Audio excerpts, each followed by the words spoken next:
And we are live. Hello, everyone. Welcome.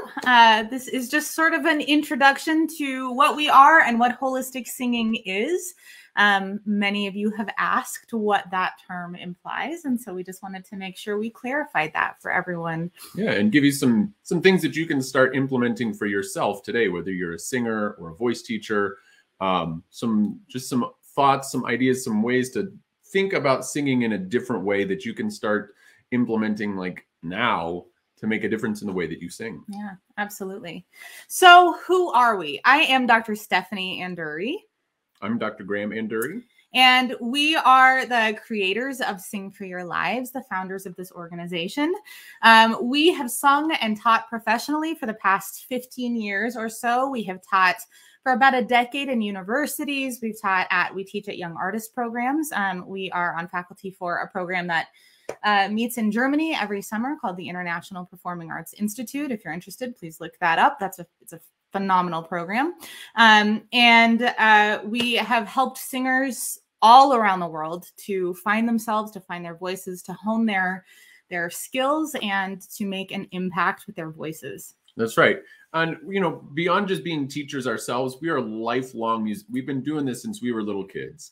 We are lifelong musicians and lifelong learners at the same time. We're constantly figuring out new things, new ways of approaching music, of approaching singing, and how to teach singing and how to do it ourselves. We have active performing careers ourselves.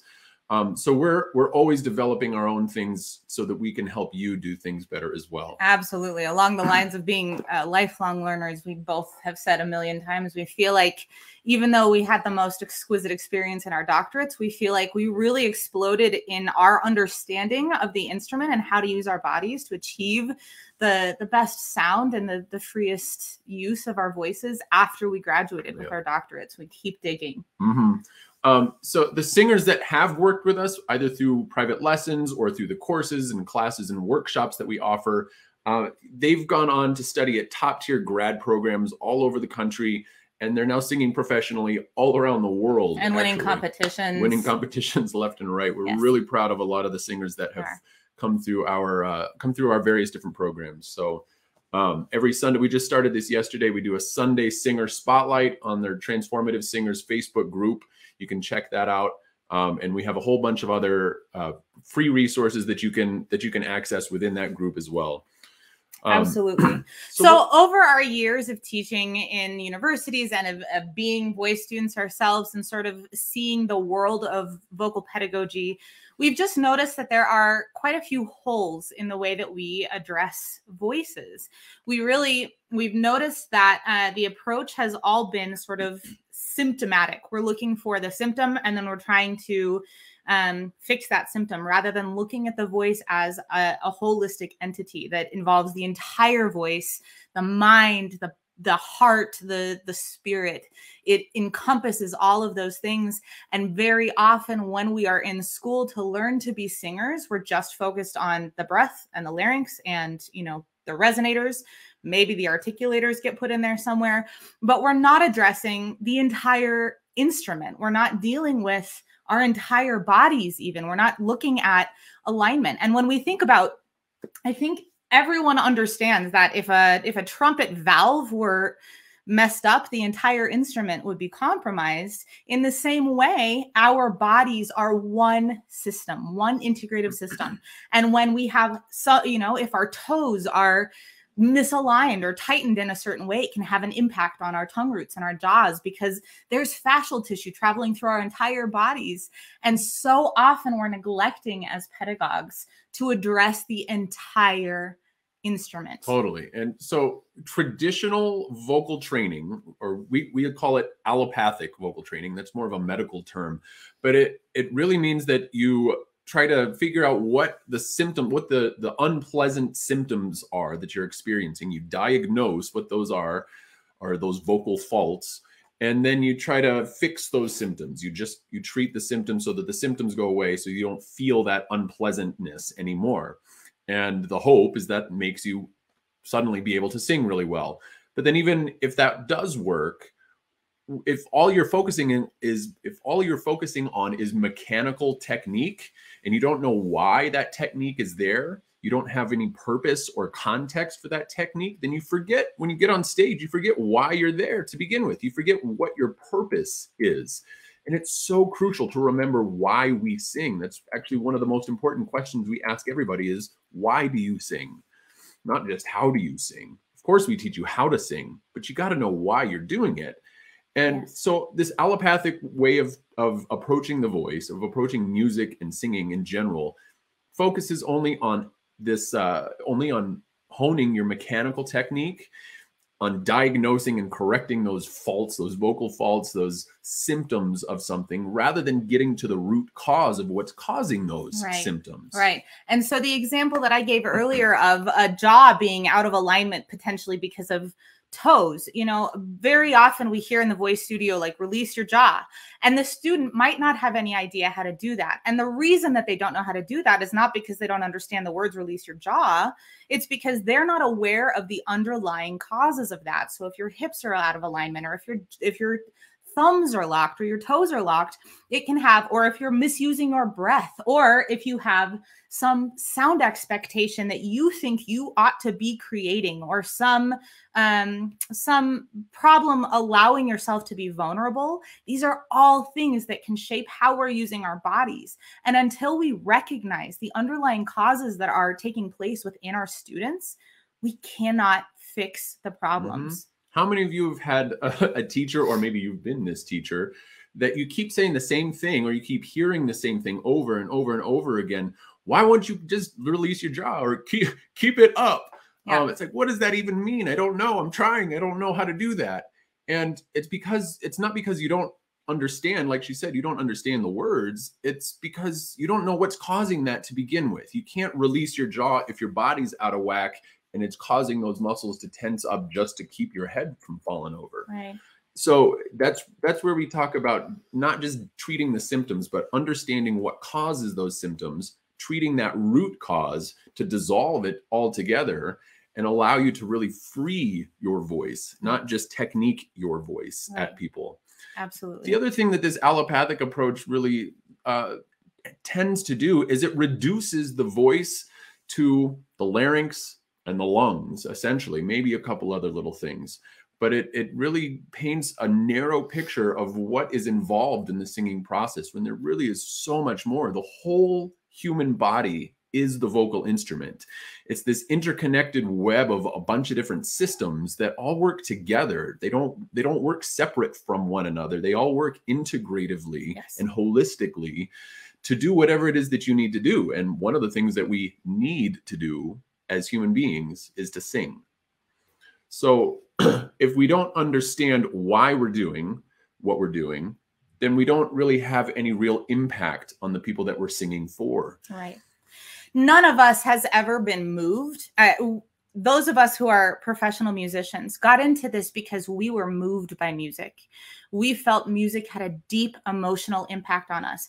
When we were alone in our cars and we were crying because someone had just broken our hearts, we wanted music to be with us, and we recognized the depth of that. But if we're just being mechanical in our performance, we're not providing that same sort of impact for our audience. We are only being pretty sounds, and nobody is moved by pretty sounds. They're moved by an emotional portrayal of some situation that allows us to experience whatever it is that they're going through. And so without that as the driving force behind using our voices, there's no point. And then we get so sidetracked when we're practicing, when we're trying to learn our voices. I tell my students all the time, practice is not just to learn your music. It's to learn your voice. It's to learn your instrument. It's to learn your soul, right? So when we're if music is, I apologize. My brain just. It happens to all of us.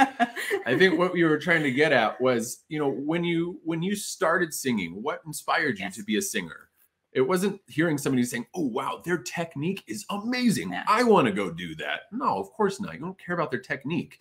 You were moved by somebody at some point, and that moved you to want to go do the same thing, to feel that same emotional depth in your own singing, and probably to inspire other people to do that as well.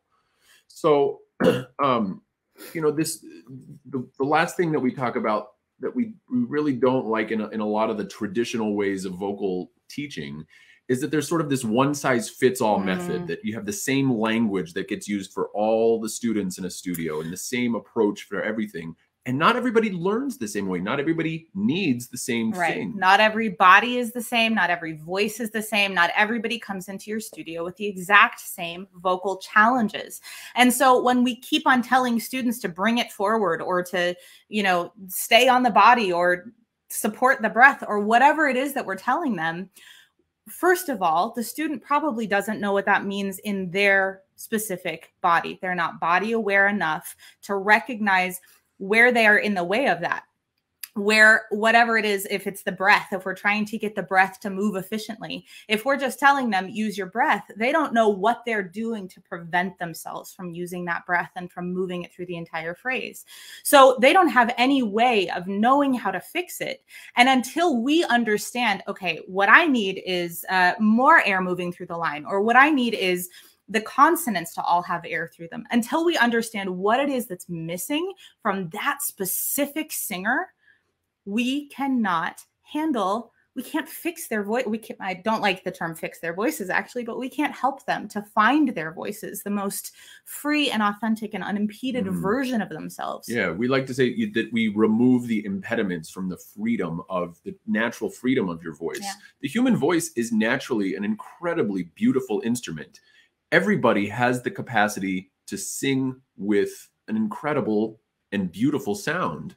And so it's our job as teachers to get all of the impediments to that natural, free-flowing, beautiful sound, get those impediments out of the way.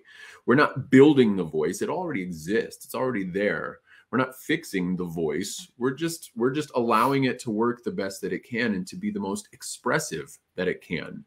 And so, you know, none of this is to say that we don't want you to focus on technique or learn technique. Really, to the contrary, learning technique is essential, but it's not the goal. The technique is never the goal. The technique is the vehicle to get you to the goal of expressing something and sharing a human experience, an emotional experience with people that can transform their hearts and transform their minds. And that's what holistic vocal technique is all about. Or we like to also use the term integrative vocal technique, because it integrates a whole bunch of different things rather than just sort of this myopic focus on mechanical technique only. Yes, absolutely. Yeah. So what is this all about? Right. How do we do holistic technique? Holistic technique, as you said, integrative technique, integrative vocal training deals with the body, with the mind, with the heart and the emotions, and with the spirit. So let's start with the body. Let's talk about what that means. Of course, we are dealing with physiology and anatomy, and dealing with how to sing and what's happening in our bodies when we sing, and what we need to do differently, what is in our way, what things feel like in our bodies, and what to be looking for to create a more free sound and to release ourselves more fully. So we're looking at the entire interconnected body as the instrument. We're looking at alignment. We're looking at each part of the system and how it affects the rest of them. The example that we gave about tightening your toes, give this a try. Tighten your toes. And while they're tight, release your jaw. And then release your toes and see what happens. Do you feel that in your jaw? If you do, it's because your entire body is connected. So if your teacher is telling you to release your jaw and you're wearing stilettos and your feet are like clamped up in the, in the toes of your shoes, it might be difficult for you to find full release there. And until we address all of the interconnected systems and all of the interconnected parts, we can't fully find the freedom of our own voices. Absolutely. And if you're only focused on the voice being right here and you're not paying attention to everything below that, 9 times out of 10, we find that the problems that we experience here are actually rooted in something lower down in our bodies, all the way down into our feet, our hips, somewhere else. The tension in our bodies in a different place is actually causing this chain reaction of tension that we experience as singers in our neck, in our throat, in our larynx, in our jaws, in our tongues. But that's not the root of it. That's not the source of that tension. And so until we can learn how to identify where that source is, we're just going to keep fighting the same battle over and over again. So the mind is the next part. The body is this incredibly complex, interconnected web of different systems that we have to understand how it all works together to make sound. But the mind really controls the physical body. And so much of what happens in our mind, in our mental processes, is totally outside of our awareness. We like to think of ourselves as logical, conscious, aware beings that make, distinct choices about everything that we do in our lives, but it's not actually the case. Neuroscience shows that only about 5% of what goes on inside of our neurological activity is within our conscious awareness. That means 95% of what you do is totally unconscious. 95%. And so, but here's the thing, a lot of that stuff, you can become aware of. You can bring your awareness to the different habits that you have, mental habits, physical habits, emotional habits, we'll talk about in a second. And when you bring your awareness to those unconscious habits, you can then change them. As long as they remain unconscious, you're powerless to do anything about them. They control you. Once you become aware of those habits, you can change them to become more effective and more healthy, and to serve what you're trying to do better. So the mind has immense power over the body. And one of the things that we really, really love, we love doing this for ourselves, but we really encourage our students to do this as well, is understand what are those unconscious beliefs that I have about my voice and about myself that are maybe getting in the way of that free-flowing voice. And then how can I change those? How can I flip those on their head and make some new affirmations? Because essentially what you're creating negative affirmations like, oh, my voice doesn't sound good, or I can't sing that one phrase, or that note's too high, or whatever it is. That's a negative affirmation. Yes. And it affects the way that your body works. Well, guess what? Positive affirmations affect the way that your body works as well. And there's so much science to back this up. So when we have an off day, when we're having a day where it's like, geez, something's not working right, my voice is not doing what it's supposed to do, we'll remind each other of this and say, you know what, change. Yes. And what are some examples of some affirmations that you've used? This has been miraculous. Yes, I love affirmations. I will say my voice feels free and expressive and honest. I will say I love singing and I love to use my voice to make an impact in the world. I will say things like, I love using my voice to tell this story, and I feel honored to be a vehicle for telling this story. There are so many beautiful things that you can say about yourself to remind you why you love singing so much and why you are grateful for your own voice. And it's amazing how immediately this shifts the way that I sing every time I do it. Immediately. It's amazing. And not just for you. I mean, I've witnessed her go through like night and day transformations within 5 minutes, 2 seconds, really, by doing these affirmations. But the students that we have do this, they experience that same sort of transformation. So try it for yourself. See what you notice in your own singing. Right. But then also just being mindful when we talk about the mind, knowing where to direct your thoughts and your energy and your consciousness and your awareness when you are singing. Because so often we are on stage and we're singing something that's supposed to be deep and emotional, and it's probably challenging because it's such an emotionally stirring part of the music that we're singing. And our minds are thinking about, okay, how do I make it through this phrase without breathing?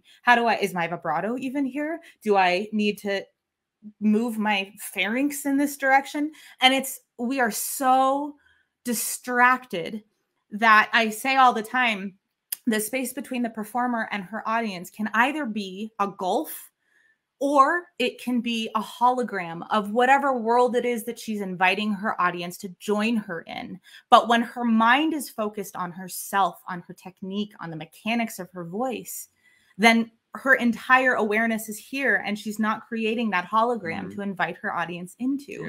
You're not connecting with anybody at that point. It's all about you and about how you're hoping that people will favorably hear your voice and think good things about you. But that's not what it's about.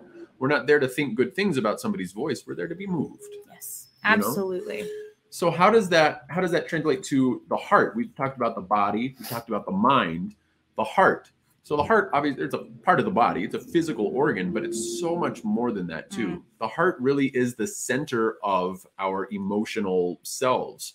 The heart has its own sort of neurological and endocrine system, miniature neurological and endocrine systems within it.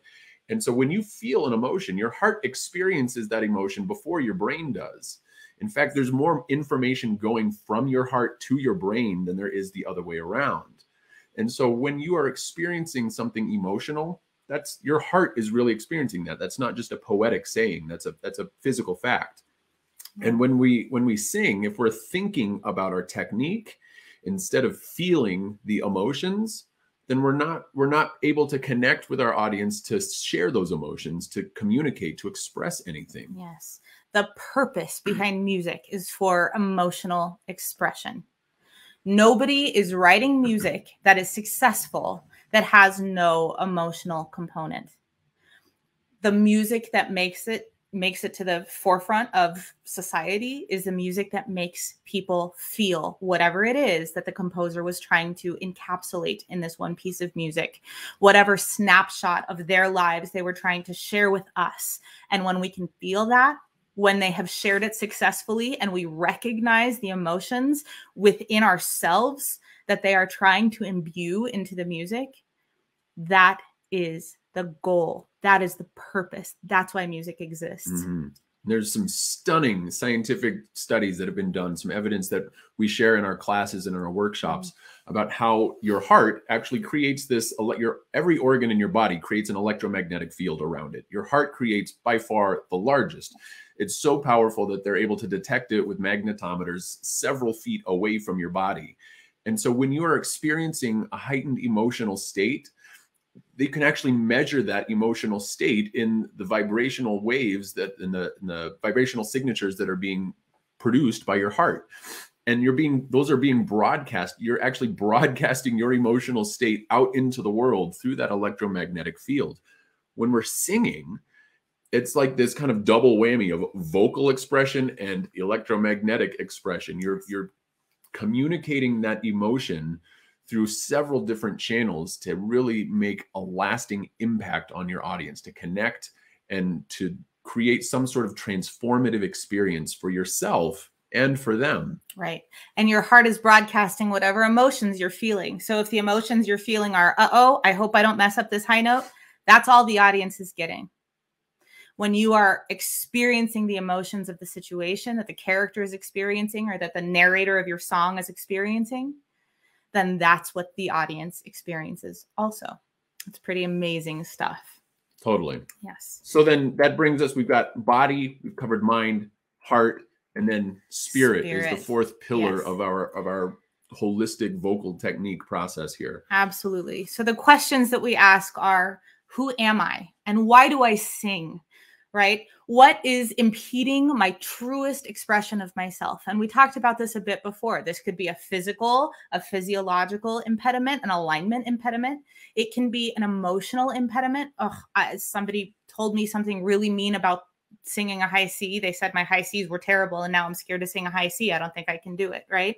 It can be an impediment of your mind, a mental impediment. It can be anywhere. It can be a mental block of emotional traumas too. Of course. So of course. Being not plugging into the emotions, but then also if you've had emotional difficulties, emotional traumas in your past, that can have a huge impact on your voice. And that's something that we've helped a lot of people work through. So getting to that true understanding of who you are, it's getting all of that excess stuff away, you know, all of the things that society tells us that we are, that the world seems to tell us, you know, you are a teacher or a mom or a dad or a this, that, or the other role that you have in society. That's all external. That's all superficial stuff. So we like to say that knowing your voice is getting to know yourself. It's vocal discovery and self-discovery. And part of this starts with the discovery of your own body. So much of what we do with technique is awareness, like just bodily awareness. We will bring your energy into, or we will ask you to bring your energy and your consciousness, your awareness into different parts of your body to recognize what it is that you're experiencing so that you know how to get rid of whatever impediment is in your path. The same thing holds true of our spirits. When we have something that is heavy for us, that is emotionally draining, that is making us feel like we don't matter, like our voices don't matter, or like we are less valid or valuable than someone else, then looking within ourselves and finding the impediments to allowing ourselves, our spirits, our essences to flow freely out of us without being impeded by all of these thoughts and all of these expectations that we have for ourselves. Oh gosh, it's such an incredible tool. Singing will guide you in how to experience your own body fully. Mm-hmm. And this means that you become aware of all of the shadows. Carl Jung, a psychologist, calls it shadow work, because you're digging into your shadows to shed light on them. Yep. And so one of the things we like to say all the time is that voice lessons are really life lessons in disguise. And we really believe that. We've found so much about ourselves by learning how to discover our voices, by learning how to dig into our voices. We really are learning how to dig into who we are and what's getting in the way of the truest expression of ourselves and of our voices at the same time. Yes. So it's really about so much more than just technique and making pretty sounds. Of course. And beyond that, I want to take the spirit level one.